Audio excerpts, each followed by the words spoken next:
भगवान परशुराम का असली फरसा आज भी इस जगह पे मौजूद है। अगर आप चाहे तो आप इसे देख भी सकते हैं। झारखंड के रांची से 150 किलोमीटर की दूरी पर गुमला जिले में एक पहाड़ी पर स्थित टांगीनाथ धाम, जहाँ पे स्थित है भगवान परशुराम का असली फरसा। मान्यता है त्रेता युग में जब माता सीता के स्वयंवर में भगवान श्री राम ने शिव जी का धनुष तोड़ दिया था, तब परशुराम जी ने क्रोध में आके भगवान श्री राम और लक्ष्मण जी को बहुत भला बुरा कहा था। लेकिन जब पता चलता है कि भगवान श्री राम भगवान विष्णु के ही अवतार हैं, तब इसके प्रायश्चित है तो भगवान परशुराम इस जगह पे अपने फरसे को गाड़ के यहाँ तपस्या करने चले गए।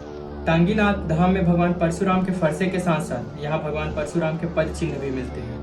मान्यता है अगर कोई व्यक्ति यहाँ गड़े फरसे के साथ कोई छेड़छाड़ करता है तो उसे इसके गंभीर परिणाम भुगतने पड़ते हैं। दरअसल एक बार एक लोहार ने इसे उखाड़ने की कोशिश की थी, मगर वो जब उसे उखाड़ नहीं पाया तो उसने इसके ऊपरी सिरे को काट दिया। कहा जाता है इसके बाद लोहार जनजाति के लोग एक एक करके धीरे धीरे यहाँ पे मरने लगे, जिसके बाद लोग इस जगह को धीरे धीरे छोड़कर जाने लगे। आज भी लोहार जनजाति के लोग इसके आसपास जाने के लिए